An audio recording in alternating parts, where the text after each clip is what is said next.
Attack Plan. So this is a re-recording of something that we had done last week, and I wanted to go ahead and re-record and try to answer some of the questions that we had at the end and implement that along with the presentation and some of the examples that we went through. And then also I want to try to give you guys a better high definition recording so you could see some of the exact details of some of the things that I did to augment and improve some of the content. So without any further ado, I'll kind of jump through some of this quickly because I know most of you that joined live have seen it before, but who am I? My name is Tyler Bishop. I am an award-winning marketer. I'm the head of marketing at Ezoic. I've also served as an SEO expert for startup boards. So competitions happen where different businesses and startups compete for money. And I would look at their marketing plans specifically from an SEO standpoint and figure out different things that could be done to help those businesses grow. I've helped dozens and dozens of sites exponentially increase their organic traffic. I'm the co-host of the Publisher Lab, and I'm also a Brazilian Jiu-Jitsu black belt, which is not going to come into play very much here, but we'll see. Unfortunately, one of the things that I've talked about before is that the world of SEO has a bit of a bad reputation. Most of you listening to this have probably seen at some point in time emails coming in from unscrupulous sources telling you that they can get you to #1 in Google or something along those lines. And basically what we want to do is kind of declutter some of this.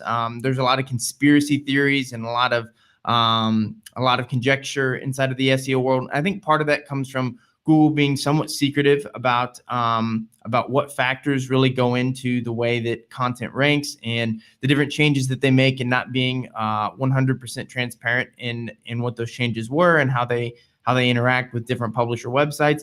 And there's a good reason for this. We won't go into that today, but this is the world of SEO, is really how can we objectively understand this stuff so that we're not guessing. And today, that's precisely what we're going to do. The world of SEO is fairly complex, and that there are a lot of really important factors that we can objectively look at to say these do make a difference in how much organic traffic different pieces of our content receive. And today we're going to focus on something that I think can help everyone.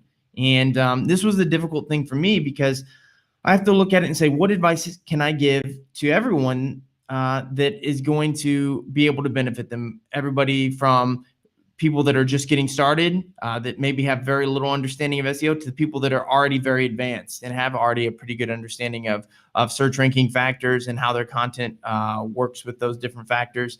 Big and small sites with different types of infrastructure, different types of publishers, so a reference site versus a news site, and everything in between. And then sites that are also currently growing their traffic organically versus those that maybe have seen declines recently.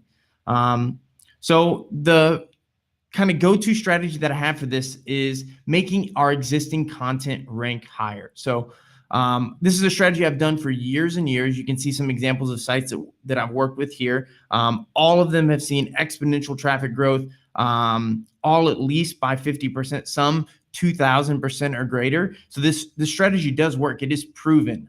It is also very effective.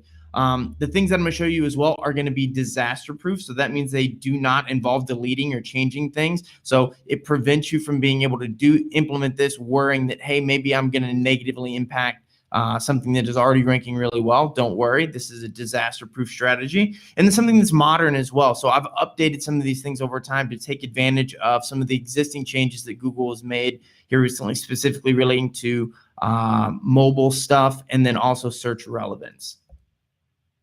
And speaking of search relevance, one of the things that Google has done recently is they've updated their core algorithm. They've talked about relevance being a really important piece of this. So if you have lost rankings here in the last couple months, this is a strategy that I worked on a site with in March, and you can see the results have been really good thus far.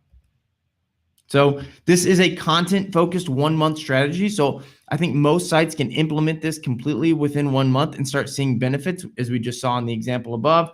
There's no backlinks, no awful outreach. I hate that stuff. Reaching out to people and asking them if they'll link to your content. None of that. No deleting or changing content. As I said, no complex math today. And then we're going to take advantage of all the knowledge that everyone here, that everyone that is watching this already has, the ability to produce and change your existing content. Or not change it, I should say augment it.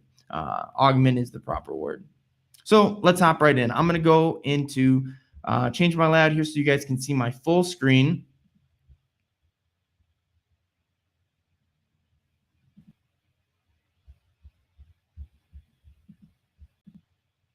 There we go.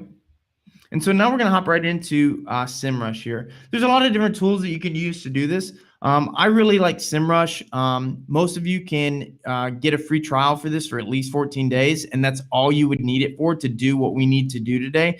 So if you're looking at other tools, trying to figure out, there are some free ones. SEMrush is a really good one. It's the one we're going to use today. And as I said, you can do a free trial for 14 days and do all the stuff that we want to do with it. So just kind of hopping right in now.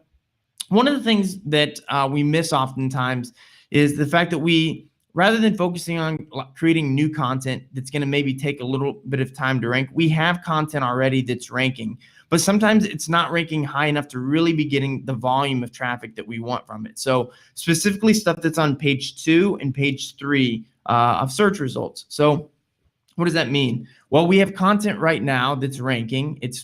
Google has already got it indexed. It's just not getting very much traffic because on page 2 and 3, we're not seeing a lot of traffic there. So one of the things that makes a lot of sense and something that I've seen worked really well is going in and finding stuff where the search volume is greater than, let's say for this little site here, Injury Health Blog, which is a site about injury health and injuries that people have and how to treat them. It's pretty small, so I'm going to say I want to see keywords with a volume of 200 and more. So keywords that on average are getting at least 200 searches a month or better. And I want to find the stuff where I'm currently ranking somewhere around page 2. So greater than, let's say 10, and then less than, let's say 30. So currently ranked in positions between 10 and 30 with 200 searches or better. And I'm going to apply these filters here to my positions here. So I'm inside of SEMrush. I search my site. I'm under organic research here. And then I've just applied these filters to my site. So now I'm going to go through here. And you can see I've got quite a bit of content here. So this is one that I identified earlier. It's MCL sprain rehab. And I'm currently ranked 27th here. So you can see it gets 480 searches a month. So I might say, you know what? Let me take a look at this content. I have an article here. You can see here's the link. I've already got it pulled up. And so now when I go and read through this content, I'm going to be looking with that keyword in mind, MCL sprain rehab, where I'm currently ranked number 27. So I go through here and I want to look to see, is this post really relevant for that keyword? Well, I'm talking about recovering from MCL sprains and the injury of an MCL, which is a ligament on the outside of your knee. And I'm looking at it and I really don't have a lot of content on here on rehab at all. I talk about braces. I talk about treating it. I have one little piece here where I talk about if they need MCL sprain rehab, but I don't really go into details. So if we remember what I said at the beginning, where we talked about relevance, search relevance, if someone is searching for MCL sprain rehab, this little lump in this piece of my article here, where I basically answer a very short question about does someone need an MCL sprain rehab, it's probably not relevant enough to rank on that first page with some other good results. So now whenever I go back here, I can say to myself, you know what? There's probably an opportunity for me to augment my existing content so that I can rank better for this keyword, which has a pretty decent volume. But before I go in and start augmenting my content, and I'm going to show you guys how to do that here in just a moment, what I might want to do is take this URL here and find out what other keywords does it rank for. So now I'm going to go in, I'm going to find this URL. I'm going to post that in here. And I want to find what other keywords does it rank for between 30 and 10 that I might want to try to work on as well. So I looked, I'm in the same area. I ran new filters now where I'm saying, let's include the URL containing, the slug from that post that we were just looking at. I know I want to modify this so that I include more information about MCL sprain rehab, but I want to see what other keywords am I currently ranked in position less than 30, but I did volume here instead of position. So position greater than 10. Let's apply that again.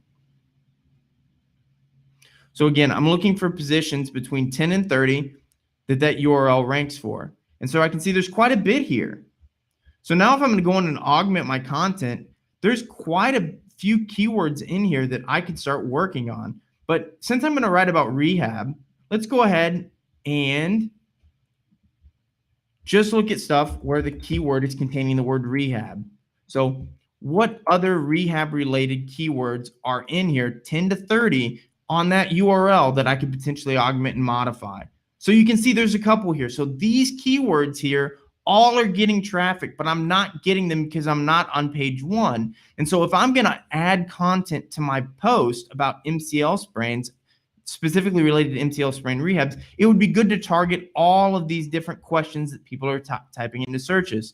So I've worked ahead a little bit. I've already got some of this content pulled up right here.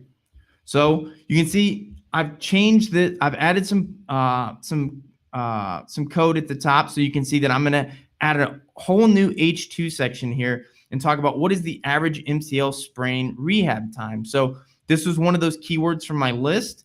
If I look here, I've written a lot about MCL sprain rehab here. So making this much more relevant for a searcher that might be looking to learn more about MCL sprain rehab, as opposed to where my post was optimized before, which is MCL sprain recovery time. So we can go through here. I'm adding in a lot of the keywords that I was currently ranked on page 2 for. Grade 1 rehab, grade 2 rehab, all these different keywords.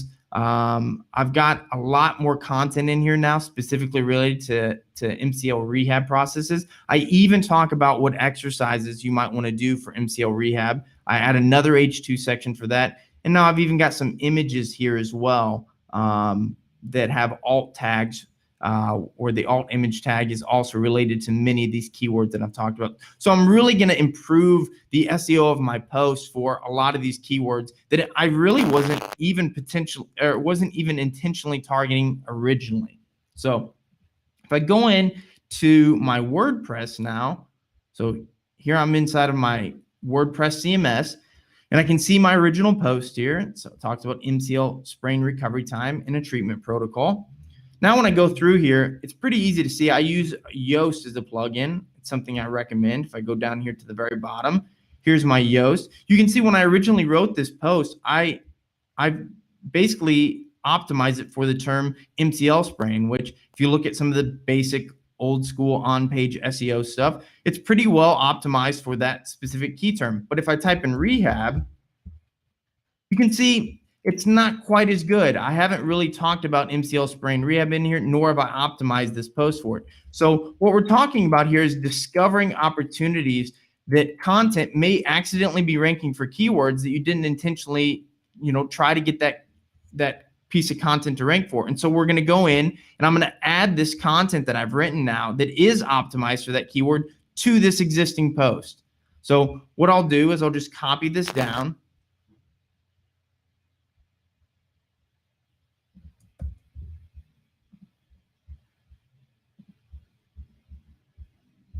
And put it inside of my post here.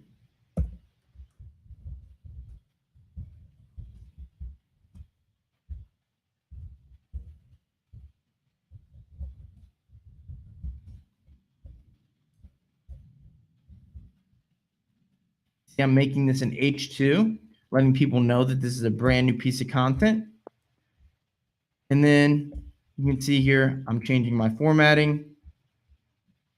Notice that I'm keeping my paragraphs very, very short. This is a trick that you can really leverage, because one of the tricks to speed reading, and people do this every day and they may not even realize it, is that when you start to go through and read articles, we all like to think that people love to read all of our content on the page, but as we all know, if you look at your analytics or information about your site, you'll realize that people skim the articles. And so what they do is they hop from the beginning of each paragraph to figure out what is that content about. So if you really want to trick people actually into reading the entire post, what you can do is start breaking up your content like this. And notice when I'm doing this, I'm actually answering a lot of different questions here.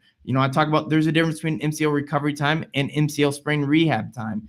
MCL rehab time is a bit different. MCL rehab time refers to the time it takes for a person to complete a full MCL rehabilitation program.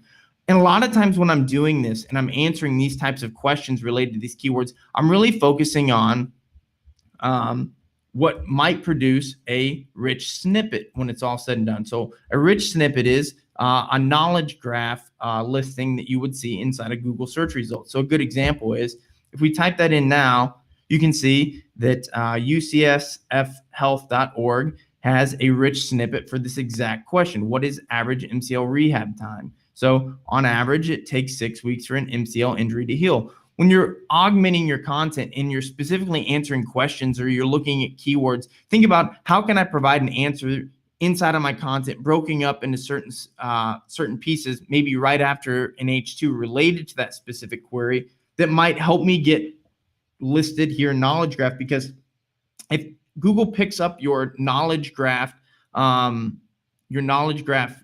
rich snippet, you're going to rank #1 automatically, and that's a huge benefit.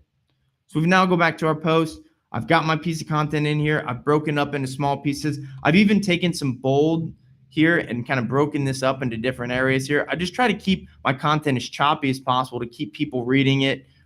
No big blocks of text. And then again, adding those images in is really, really helpful.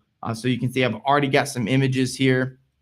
I've already optimized these. So you can see this one is 36 kilobytes. That's about as big as I want to get my images. Most people are typically using a WordPress plugin or something else that's not really proper for optimizing their images. What you want to make sure that you do is use a tool like Photoshop or a free one like Optimizilla to really shrink and optimize and compress your photos down. This means resizing them for the web and compressing them so that you have these nice, small, compact image sizes. This is something else that you can do to improve the overall SEO of pages that you're trying to move on to page 1. Go in and make your images smaller. It's one of the easiest ways to make a page faster. And one of the #1 neglected things that people do on their site. So you can see I've got my alt text already in here, exercises for MCL rehab, and I'm just going to insert this in here to my post. And I've got it in there. So now I've got this whole new section now on MCL rehab. I've got pictures in there with alt tags. I answer multiple questions. I've got a whole bevy of new keywords in here, and I'm answering a lot of questions that I'm hoping will appear in knowledge graph at some point. So now I've augmented this post, and now I can also go into Google Search Console.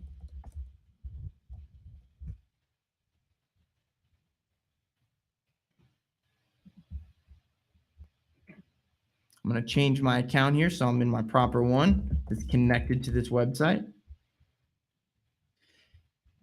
And Google Search Console recently launched a new version. You can see it's automatically putting me into the old version right now, which is good. This is where we want to be to do this. So here's Injury Health Blog right here.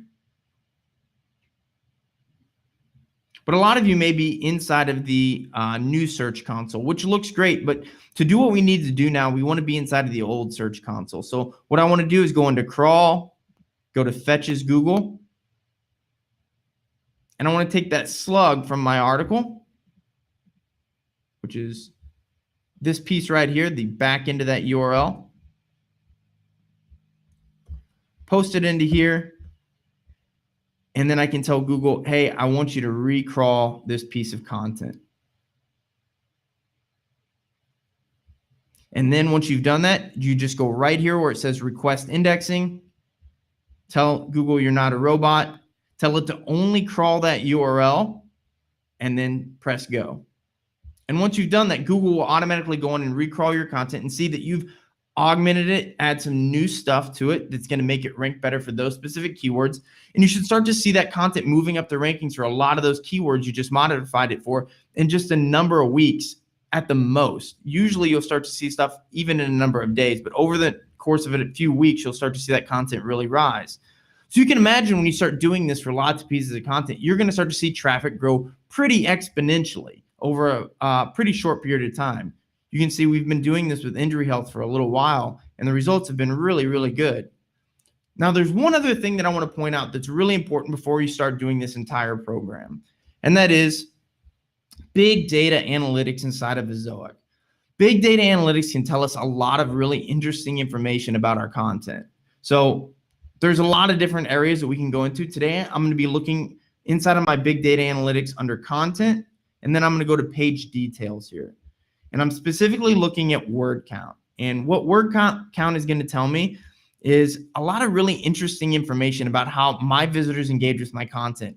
We've done some case studies on this, and every website is totally different here. Even sites that have the same niche are very, very different when it comes to this information. So this is really important to know because it is not intuitive. Some of the stuff that you would guess about this just ends up being wrong. I've been managing a lot of sites over a long period of time, and I write lots and lots of content, and this stuff just blows my mind because it is very counterintuitive at times. So I can see here on my site what types of content are getting the most page views. This just really kind of is more indicative of what pages are getting the most visits right now, but it does tell me a little bit about maybe most of my traffic is organic. So it's telling me, you know, most of my articles that are longer in length are generally getting the most amount of traffic. You can see some of these articles are, some of these articles are that are really short, but for the most part, most of my page views are coming in my longer articles. Now, if I go over here, I can start to look at a lot of other interesting information. Like, let's look at average engage time on the page. So this is really interesting. So we talk about relevance, and we start talking about Google is looking at how long people are engaged on a site. This is one of their main metrics for understanding if a search result is satisfying the search queries. Are people going to the site? Are they dwelling on it? Are they looking at the information? Or are they bouncing back to the SERP immediately? So you can see here, this is not always the case, and this is why it's really important to look at this. But you can see when I start looking at average page engage time by word count, it's pretty linear for me. So the longer my articles are, the longer the average page engagement time is. Now, what else is kind of interesting is but if I look at page RPM, so which pages are independently generating the most revenue, it's actually not the biggest ones though. It's these 1,000 to 2,500 page articles that are actually generating the highest page RPM, which is really interesting as well. So if I go over here and I filter by page RPM, I'll get a kind of a different view. So you can see those 2,500 to 5,000 word articles, they're generating a higher page RPM, but not as high as these. And if I look at page engagement rate, I can actually see that my page engagement rate is pretty high with all these. But if I get into these shorter ones, my page engagement rate starts dropping pretty exponentially. Average page engage time, same. It's kind of the same here. If I sort by this, I can see that my long articles, obviously we looked at this before, but my average page engage time was 2 minutes and 11 seconds. Now, engagement time is different from just normal session duration. Engagement time is the amount of time that someone is spending on the site, not waiting for a page to load, not going through navigation, not scrolling quickly through the content, but actually reading. And so this is a really important metric. We believe that Google is looking at something similar. And one of the things that's really important here is if I'm going to augment my content, it would be really nice to know if I'm augmenting an article that is 500 and 750 words, then my average page engagement time for that article is 29 seconds. If I can get that article above 1,000 words, all of a sudden my average page engage time is going to more than triple. That's really, really important because how do you think Google is going to view that? If all of a sudden I have an article that is getting an average page engagement rate of 29 seconds, and all of a sudden that triples. Don't you think that Google's going to realize that maybe that piece of content is a little bit more relevant than it was before? Don't you think that Google is going to want to reward that experience? So this is really important. I would recommend going inside of big data analytics, really understanding word counts and average page engagement time, and then also in context of page RPM and things along those lines. But it's probably really important to understand that, you know, if you're augmenting articles inside of a certain word count, if there's a way for you to kind of add additional content that may take your page engagement rate up and nearly double it. That would be something that would be, I would imagine, pretty impactful. And so that is the last piece of the puzzle here. My hope is that you guys will be able to use this information to augment and improve your content in the next 30 days. So just as a review, we can use this as a tool. Use it as a tool to find low-hanging fruit around our high volume keywords outside of page one, but currently rank higher than 20 or 30, or basically we want to find that content that's ranking between 10 and 30 ultimately. Then we want to augment our existing content with query-based H2s, new images, new content to target these new keywords. We want to find out what other opportunities exist for those keywords and ensure that we've got 101 SEO stuff done on them, H tags, alt tags, broken up paragraphs, basically just adding in and augmenting content that is going to add value, make it more relevant for the keywords that we're starting to target. And then we want to use big data analytics as kind of a secret weapon here to figure out, is there a way for us to kind of hack page engagement rate? Can we double it or triple it by augmenting our content and maybe adding 250 words on a subject that maybe the article is kind of light on right now? And that's really what we're doing. We're not changing anything, and we're just improving the content the way that it is. Hopefully this has helped you guys, and hopefully that you guys are in the content creators and digital publishers sandbox. We'll inside of that Facebook group, hopefully you guys will be able to kind of share your experiences and let us know how that went. So thank you guys very much, and I hope this has been helpful.